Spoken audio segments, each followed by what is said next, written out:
যে নিজের পরিবারের ব্যাপারে সতর্ক হন, নিজের পরিবারের ব্যাপারে সতর্ক হন, সাবধান হন।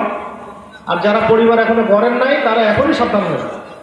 কারা কারা পরিবার গড়েন নাই হাত তুলে দেখি, সুবহানাল্লাহ, হাত নামান। মানে কেউই গড়েন নাই, তাদেরকে বাস করতেছি আমি। তাহলে কঠিন, গড়া তো কঠিন এখন।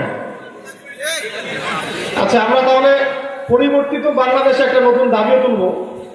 শিক্ষার দাবি যেমন উঠবে, রাজনীতির দাবি উঠবে, আমরা যুবকদের জন্য একটা দাবি তুলব। তাই তো? কি দাবি তুলব? কত বছর হলে ভালো হয়? হ্যাঁ, 18। ঠিক আছে, মেয়েদের 16, ছেলেদের 18। তাহলে আমরা এই দাবি সবার সামনে উত্থাপন করব। বিয়ের ন্যূনতম বয়স হবে ছেলেদের ক্ষেত্রে 18, মেয়েদের ক্ষেত্রে 16। ইসলামের বিধান অনুযায়ী কিন্তু এটা ঠিক আছে, ইসলামের বিধান অনুযায়ী এটা ঠিক আছে। আমার নানির বিয়ে হয়েছিল, তার বয়স যখন 12 বছর। আমাদের অনেকেরই আছে, এটা আমার একার কথা। আমার নানির বয়স এখন, আল্লাহ তাকে আফিয়ত দান করেন, সেহাত দান করেন, নেখায়েত দারাজ করেন। আমার নানির বয়স এখন 75 বছর। 75 বছর। বিয়ে হয়েছিল কত বছর বললাম? 12-13। আমার নানির বাচ্চা হয়েছে 12 জন।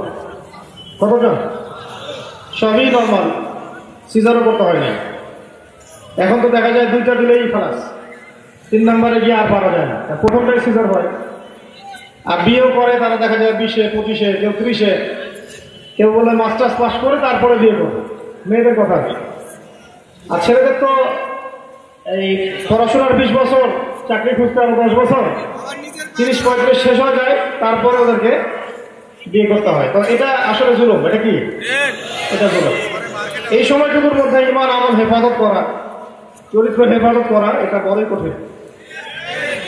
এই জন্য আমরা এটা দাবি উত্থাপন করতে পারি যে আমাদের যুবকদের জন্য বিয়ের ন্যূনতম বয়স করে দেওয়া হোক 18 থেকে 20। আর ছেলেদের ক্ষেত্রে, মেয়েদের ক্ষেত্রে 16 থেকে 18। আর শোনেন, মূল কথাটা শোনেন। মূল কথা এটা না, মূল কথা হচ্ছে বিয়ের আগে পড়াশোনা শেষ করতে হবে। প্রাথমিক যে পড়াশোনা, এটা শেষ করতে হবে। কারণ এরপরে জিম্মেদারি এত বেশি হবে যে আপনি পড়াশোনার হয়তো এত সময় নাও পেতে পারেন। ঠিক আছে? আর নিজেদের পরিবার গড়ার মতো যোগ্য একটু কর্মসংস্থানের ব্যবস্থা আপনাকে করতে হবে। মানুষের কাছে হাত পাতলে ছেলে মানুষের গায়রত ব্যক্তিত্ব থাকে না। মানুষের কাছে যেন হাত পাততে না হয়, এই জন্যে কি করবেন? নিজের হালাল, ছোট হোক, হালাল একটা ব্যবসা হোক, চাকরি হোক, কিছু একটা ব্যবস্থা করবেন। কৃষিভিত্তিক অর্থনীতিও ভালো, এটাও খারাপ না। কৃষিভিত্তিক অর্থনীতি অনেক ভালো একটা উপার্জনের সোর্স। এদিক থেকে মানুষ সরে আসতেছে, এখন সবাই চাকরি করতে চায়। এটাও ভালো মানে পদ্ধতি হচ্ছে না। ব্যবসা ভালো, ব্যবসায় বরকত বেশি।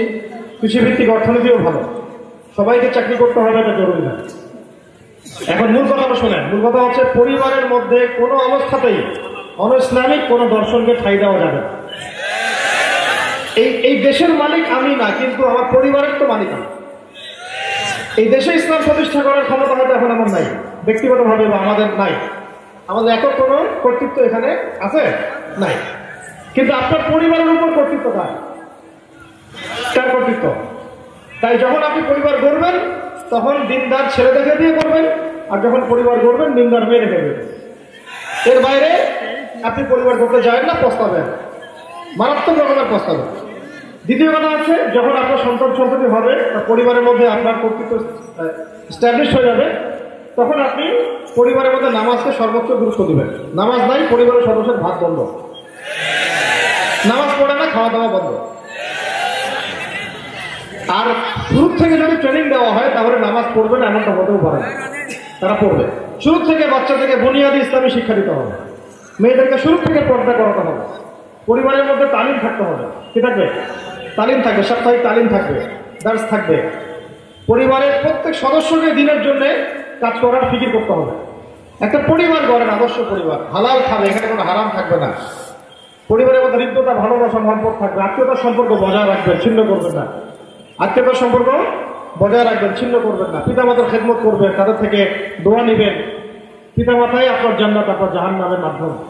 অতএব এই জিনিসগুলো যদি শক্ত হয়, এর সাথে প্রতিবেশীর হকটাও ঠিকমতো আদায় করা হয়, তাহলে ব্যক্তি জীবনে ইসলাম, ইনসাফ, আমানত, আদালত এগুলো থাকবে। এগুলো যখন ঠিক থাকবে তখন আদাবুল মুআশারা ঠিক হয়ে গেল, তখন আপনার দ্বারা সমাজের মানুষ ভালো কিছু পাবে, তখন আস্তে আস্তে আপনি বড় পরিসরে কাজ করার যোগ্যতা অর্জন করবেন। তো এখন একটা আফসোসের কথা হচ্ছে, আমরা যারা দিনের কাজও করি অনেক সময় আমাদের পরিবার ঠিক নাই, পরিবারে হারাম, পরিবারে বাবা হচ্ছেন আলেম, কোনো কোনো ক্ষেত্রে ছেলে হচ্ছে ইংলিশ মিডিয়ামে পড়ে। হ্যাঁ, এরকম অনেক পরিবার। আফসোস, আফসোস যে বাবা মুহাদ্দিস, ছেলে ধার কাছেই নেই মাদ্রাসা। এমন না হয়েছে অনেক? আফসোসের বিষয়। পরিবার বাবা চিল্লা দিয়ে বেড়াচ্ছেন, মেয়ে এদিকে পর্দায় করে না, স্ত্রী এদিকে বেপর্দায় বাজার ঘাট করছে। এই যে বিষয়গুলো, এগুলো আমাদেরকে ইসলামে নিয়ে আসতে হবে, কারণ দিন কায়েম করতে হলে এগুলো খুব জরুরি বিষয়। এগুলো যদি ভালো থাকে আমাদের দ্বারা দিন কায়েম হবে না। আল্লাহ পাক আমাদেরকে বোঝার তৌফিক দান করেন। এই পরিবার গঠনটা খুব গুরুত্ব দেন, আর রিজিক অর্জন করার পরেই হালালভাবে বিয়ে শাদী করেন, কোনো রকমের হারাম সম্পর্কে যাবেন না। এখানে যদি দেখা যায় অনেক তাশকিল করার পরেও কোনো ফয়দা হচ্ছে না, তাহলে আপনি প্রাপ্তবয়স্ক হবে, নিজের সিদ্ধান্ত নিজেই নেবেন, ইনশাআল্লাহ কোনো সমস্যা নেই। এর সাথে আমি একটা জিনিস অ্যাড করতে চাই, সেটা হলো সন্তান সন্ততিকে মানুষ করা। আমাদের অনেকের বয়স এখন, এই যে ভাইরা বসে আছেন, হয়তো 20 বছর, 25 বছর, 30 বছর হয়ে গেছে। অনেকেই হয়তো নতুন নতুন নামাজ শুরু করেছেন, এমন অনেকেই আছেন। অনেকে আছে যে দীর্ঘ সময় ইসলাম সম্পর্কে কিছু জানতোই না, এখন মাশাআল্লাহ পড়াশোনা করছে। এই যে আমাদের জীবন থেকে 20 বছর চলে গেল, নষ্ট হয়ে গেল। এখন বুকে হাত দিয়ে বলেন তো, আপনি নিজেও কি চান যে আপনার সন্তানের জীবন থেকে এভাবে 20 বছর চলে যায়? এই জন্যে যখন বাচ্চা হবে তখন থেকেই বাচ্চার ফিকির, আমি বাচ্চাকে কি বানাতে চাই, কিভাবে মানুষ করলে বাচ্চা এরকম আলেম হবে, এরকম দায়ী হবে, এমন মুহাদ্দিস হবে, এমন বুজুর্গ হতে পারবে। এই ফয়সালা আমাকে শুরু থেকেই করতে হবে। 10 বছর 20 বছর পরে গিয়ে আপনি সিদ্ধান্ত নিলে ভুল করবেন। শুরুতেই সিদ্ধান্ত নিতে হবে, আমি আমার বাচ্চাকে একজন ভালো দায়ী বানাবো, আলেম বানাবো, বা আমি একজন বড় ডক্টর বানাবো, কিন্তু বেসিক পড়াশোনা করাবো ইসলামিক, তারপরে তাকে আমি অন্য জায়গায় নিয়ে যাবো। এই ফিকিরটা বাবা মাকে করতে হবে, কারণ সন্তান সন্ততি আল্লাহর দেওয়া আমাদের আমানত। এটা কি আমানত? এটা কিন্তু রিজিকের অংশ। রিজিক মানে শুধু চাল ডাল না, রিজিক মানে সন্তান, স্ত্রী, সবই। এই রিজিকটাকে, আল্লাহর দেওয়া রিজিককে যে তাজিম করবে, আল্লাহ পাক তাকে রিজিক বাড়াই দেবেন। রিজিককে তাজিম করতে হয়, রিজিককে সম্মান করতে হয়। রিজিককে যে সম্মান করে না, এর মূল্যায়ন করে না, আমানত রক্ষা করে না, আল্লাহ তার রিজিক কমায় দেয়, নাউযুবিল্লাহ। আর রিজিককে যে ব্যক্তি তাজিম করে, সম্মান করে, ওর আমানত আদায় করার চেষ্টা করে, হক আদায় করার চেষ্টা করে, আল্লাহ তাকে রিজিক বাড়াই দিবেন ইনশাআল্লাহ। আমরা দোয়া করি আল্লাহ পাক আমাদের সবাইকে বেহিসাব রিজিক দান করেন, এবং সবাইকে আল্লাহ পাক পবিত্র সম্পর্ক করার তৌফিক দান করেন, সমস্ত হারাম সম্পর্ক ছেড়ে দেওয়ার তৌফিক দান করেন। আল্লাহ পাক যেন আমাদের পরিবারের মধ্যে হালাল রিজিককে বাড়ায় দেন, সন্তানদেরকে কবুল করেন, আমাদের স্ত্রীদেরকে, বোনদেরকে, মাদেরকে আল্লাহ পাক খাস পর্দায় থাকার তৌফিক দান করেন। এইগুলো কাজ বুনিয়াদি কাজ, এগুলো হচ্ছে সত্যি বুনিয়াদি কাজ। এই কাজগুলো যখন ধারাবাহিকভাবে হতেই থাকবে, দেখবেন আস্তে আস্তে আস্তে আস্তে সমাজ পরিবর্তন হতেই চায়। এর সাথে বড় পরিসরে কিছু কাজ দরকার, সেগুলো প্রথমে বলি নাই এই কারণে যে প্রথমে এগুলো বললে আপনারা বুঝতে পারতেন। এই কাজগুলো একটু মনোযোগ ধরে রাখি, আমি বেশি লম্বা করবো না, আপনাদেরকে শিক্ষাটাতে বেশি কষ্ট দেবো না। এই কাজগুলো যখন নিয়মিতভাবে হবে, এর সাথে আমাদের আরো বড় পরিসরে কিছু কাজ করতে হবে। এই কাজগুলো করতে গিয়ে তখন জান, মাল, সময়, শ্রম দিয়ে দাওয়াত এবং জিহাদের কথা আসবে। কথা বুঝতে পারছেন? বুনিয়াদী কাজগুলো কি মনে আছে? একটু বলে দিকে আমার সাথে কি কি বললাম, মনে আছে কিনা? সবার আগে কি না, সবার আগে মুসলিম যে হয়েছে তার হক আদায় করার নিয়াত করা। আল্লাহ যে আমাকে মুসলিম বানিয়েছেন, আমার এই জীবন আল্লাহর জন্য কুরবান হবে, এই হকটা আদায় করার চেষ্টা করা। আগে এই ফিকির মাথায় রাখা, আমি যে মুহাম্মদ সাল্লাল্লাহু আলাইহি ওয়াসাল্লামের উম্মত, এটা আমার মাথায় আগে বসানো, জেনে বসানো। তারপরে আমার কাজ হচ্ছে আগে কি, 5 ওয়াক্ত নামাজ না ছাড়া, তার সাথে তাহাজ্জুদ 4, 5 নাম্বার বলে হ্যাঁ প্রতিদিন কোরআন তেলাওয়াত করা, 6 নাম্বার বলেছে ব্যক্তিগত লাইব্রেরি থাকতে হবে, 7 বলেছে উলামা কেরামের সাথে সম্পর্ক তাআল্লুক থাকতে হবে, 8 নাম্বার বলে হালাল রিজিক অন্বেষণ করতে হবে, আদর্শ পরিবার গঠন করতে হবে, সন্তানদেরকে প্রতিপালন করতে হবে। এগুলো বুনিয়াদী কাজ। এই কাজগুলোর পরে আমাদের আরো বড় বড় কাজ আছে, করবো তো ইনশাল্লাহ। এই কাজগুলো তারা করতে পারবে যারা বুনিয়াদী কাজ ঠিক করে ফেলেছে, তারা করতে পারবে ইনশাল্লাহ। বুনিয়াদী কাজ যারা ঠিক করতে পারে নাই, তারা কিন্তু ওই লেভেলে কাজ করতে পারবে না, করলেও সফল হবে না। আবু বকর, ওমর, ওসমান, আলী তৈরি করতে না পারলে আপনি বদর জিততে পারবেন না। তো বুঝতে পারেন না কথা? আবু বকর, ওমর, ওসমান, আলী রাদিয়াল্লাহু আনহুম আজমাইন তাদের মতো সাহাবাওয়ালা জিন্দেগি যাপন না করতে পারলে আমাদের হাতে বদরের ওই বিজয় আসবে না। তো বদর জিততে হলে আগে মক্কার এই সময়গুলো পার হতে হবে। তো এখন এই বড় পরিসরে কাজ করার জন্য কারা কারা রাজি আছে? যদি মাশাআল্লাহ, আল্লাহ কবুল করেন। আমি এখন এই কাজগুলো যারা করতে চান, বুনিয়াদী কাজ ঠিক করে ফেলবেন। এখন বড় কাজগুলো বলছে। এক বড় কাজগুলো কি? বড় কাজগুলো হচ্ছে, এক নম্বর, এটা শুরু, বড় কাজের শুরু, বাংলাদেশের বরেণ্য ওলামায়ে কেরামদের সাথে নিয়মিত যোগাযোগ রেখে চলবে। ঠিক আছে, এটা বড় কাজ। ছোট কাজের মধ্যে বলেছি ওলামায়ে কেরামের সাথে তাল্লুক রাখা, মানে আপনার মাথার উপরে একজন মুরব্বী রাখা। কিন্তু বড় পরিসরে দিন কায়েম করতে চাবেন, বাংলাদেশে যারা দিনের জন্য কাজ করছেন প্রত্যেক অঙ্গনের ওলামায়ে কেরামের সাথে বা নেতৃস্থানীয় ব্যক্তিদের সাথে সুসম্পর্ক বজায় রেখে চলবে। ঠিক আছে কথা? দুই হচ্ছে, ঐক্যবদ্ধ থাকার চেষ্টা করবেন, কোনো অবস্থায় বিচ্ছিন্ন হবে না, বৃহত্তর জামায়াতগুলো থেকে বিচ্ছিন্ন হবে না, বৃহত্তর জামায়াতগুলো থেকে বিচ্ছিন্ন হয়ে নতুন নতুন জামায়াত গঠন করবেন না। কথা বুঝতে পারছেন? সমাজটাকে বিভক্ত করবেন না, ঐক্যবদ্ধ মুসলিম সমাজের মধ্যে থাকেন।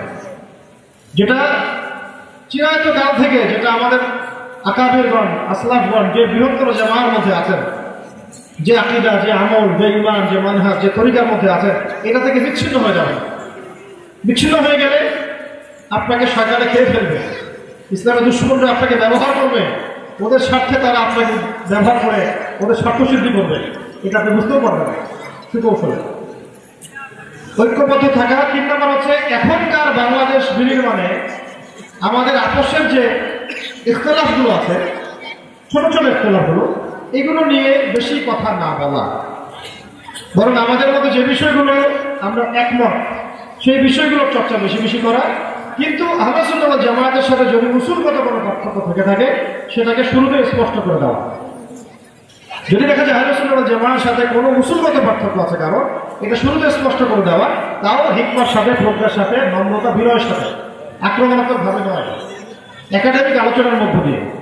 কারণ এখন আমার ঐক্যের বড় দরকার। এখন যদি আমরা ঐক্যবদ্ধ না হতে পারি, এই যত রাম বাম সেকুলার এই সমাজগুলো আছে আপনাকে খেয়ে ফেলবে। মনে করবেন না যে ইয়াজুজ পালিয়ে গেলে মাজুজ থাকবে না। এমন হতে পারে যে এক ইয়াজুজ দিয়ে আরেক মাজুজ চলে আসে। এটা আবার সরাসরি অর্থে নিয়েন না, এটা রূপক অর্থ বলেছিলেন। পরে আবার এটার টাইটেল বানাই দিয়ে এমন ইউটিউবের তো অভাব নাই। এদের কারণে যে কত ক্ষতি হয় ইসলামের আল্লাহ ভালো জানে। উপকারও যেমন হয়, আবার এদের মধ্যে কিছু আছে যাদের মাথায় মগজের ভিড় নাই, মগজ আছে কিন্তু ভিড় নাই, কি দিতে হবে কি লিখতে হবে এগুলো বোঝে না। এইটুকু দিয়ে যদি দিয়ে দেয় যে অমুক অমুক ইয়াজুজ আর মাজুজের সাথে তুলনা করলে নামও তো হওয়া যায়, বাস তাহলে সারা বাংলাদেশে আর কোনো আলোচনা থাকবে না, এটাই আলোচনা করবে না। 2 দিন চলবে, 2 দিন পর আবার ঠান্ডা হয়ে যাবে। এই হচ্ছে আমাদের অবস্থা। অনলাইনে কোনো কিছু একদিনের বেশি থাকে না ভাই, কিন্তু থাকাতে হবে, রাখতে হবে। কি রাখতে হবে? যে আল্লাহর জমিনে আমরা দিন কায়েম করবো ইনশাআল্লাহ, আজ হলে না, এইটা প্রতিদিন চর্চা করতে থাকতে হবে। এই জন্য এলোমেলো কন্টেন্ট আপনারা দিবেন না। এই জন্য আপনাদেরকে বলি যে সবাই রেকর্ড করবেন না, কারণ সবাই কি করবেন আমার তো এটা ধারণা নাই। অফিসিয়াল ক্যামেরাগুলো আমরা এই জন্য রেখেছি। তো যেটা বলছিলাম যে মনে করবেন না যে এক জালেম চলে গেছে বলে আরেক জালেম আপনার উপর চেপে আসবে না, এমনটা ধারণা করার কোনো ধারণা। এই সুযোগটা যেন আমরা না দেই, এই সুযোগটা আমরা যেন না দেই, বরং আমরা যেন ইসলামপন্থী মানুষদেরকে আমাদের মাথার উপরে নিয়ে আসতে পারি। এই চেষ্টা করে ফিকির করা, এই চেষ্টাটা ফিকিরটা করতে পারে। কারণ আমি জানি, আপনারাও জানেন, আজকে আগামীকাল আপনি বাংলাদেশে খেলাফত কায়েম করতে পারবেন না, এটা সম্ভব না। কেন সম্ভব না? কারণ বাংলাদেশের মানুষ 90% মানুষ মুসলিম হলেও এই 90% মানুষ নামাজ শব্দ যেভাবে জানে, হুদুদ কেসাস শব্দ সেভাবে জানে না। তারা রোজা শব্দ যেভাবে জানে, তারা কিন্তু এই যে শরিয়া, ইমারা, জামাআত, তারপরে খেলাফা, এই শব্দগুলো এভাবে জানে না। এমনকি বিগত 15 বছরে তো আমরা দাওয়াতের সাথে জিহাদ শব্দ ব্যবহার করতে পারতাম না। যারাই করতো তাদেরকে ধরে করে নিয়ে তো জায়গা মতো সেট করতে পারে। তারপরেও কিছু মানুষ তো মাশাআল্লাহ কথা বলেছেন, আলহামদুলিল্লাহ, তাদেরকে স্যাক্রিফাইস করতে হয়েছে। এখন তো মাশাআল্লাহ সবাই কথা বলছে, দেখি অনেক ইয়াং জেনারেশন অনেকেই খেলাফত শরিয়া নিয়ে কথা বলছে, জিহাদের কথা বলছে, একাদশ দিনের কথা বলছে, শরিয়া বিধান প্রতিষ্ঠার কথা বলছে। মাশাআল্লাহ ভালো, এটা আরো চলতে থাক, প্রত্যেকটা মেম্বার থেকে আলোচনা চলতে থাক। 10 বছর সময় নেন প্রয়োজনে, বাংলার প্রত্যেকটা মানুষের প্রাণে যেন ইসলামী খেলাফত কায়েমের এই যে প্রত্যয় এটা বদ্ধমূল হয়ে যাচ্ছে। এটা একদিনে হবে না। এই জন্য আমাদের কি দরকার? আমাদের দরকার ইসলাম বান্ধব একটা সরকার দরকার। এখন আমাদের কি দরকার? ইসলাম বান্ধব একটা সরকার ব্যবস্থা দরকার, যেখানে ইসলাম পন্থীদের একটা শক্তিশালী ভূমিকা থাকবে। এই ফু দিয়ে উড়াই দিবে এমন যেন করতে না পারে। যখনই জুলুম তখনই প্রতিবাদ হবে, যেই জুলুম করবে প্রতিবাদ করতে হবে, এবং এটা ঐক্যবদ্ধভাবে করতে হবে। ঠিক আছে? যত রাম, যত বাম, যত এই যে সকল প্রগতিশীল সুশীল যারা ইসলামের বিরুদ্ধে কথা দিয়ে, কলম দিয়ে, সংগঠন দিয়ে যুদ্ধ করছে, এদের সাথে আমাদেরকেও আদর্শ দিয়ে, কথা দিয়ে, কলম দিয়ে, সংগঠন দিয়ে যুদ্ধ করতে হবে। মানে যে যে ভাষায় কথা বলবে, যে যে ভাষায় ইসলামের বিরোধিতা করবে, সেই ভাষায় জবাব দেবো ইনশাআল্লাহ। ওরা যদি কলম দিয়ে লিখে, আপনিও কলম দিয়ে লিখবেন। ওরা যদি মুখ দিয়ে বলে, আমরা মুখ দিয়ে বলবো। ওরা যদি সংগঠন দিয়ে প্রতিবাদ করে ইসলামের বিরুদ্ধে দাঁড়ায়, আমরা সংগঠিতভাবে ইসলামের পক্ষে দাঁড়াবো ইনশাআল্লাহ। ওরা যদি লাঠিসোঁটা নিয়ে মাঠে নামে ইসলামের বিরুদ্ধে, আমরাও নামবো ইনশাআল্লাহ। যে ভাষায় কথা বলবে সেই ভাষা উত্তর হবে ইনশাআল্লাহ। আমাদের এখন দরকার একটা ইসলাম বান্ধব সরকার। এটার জন্য আপনারা সবাই ফিকির করবেন, এটা একজন মানুষের ফিকির না। এখন কিন্তু জিম্মেদারি আপনার কাছে চলে আসছে। এখন কিন্তু জিম্মেদারি শুধু একজন দুজন মানুষের না, উম্মাহকে এগিয়ে নেওয়ার জিম্মেদারি এখন সবার কাছে চলে আসছে।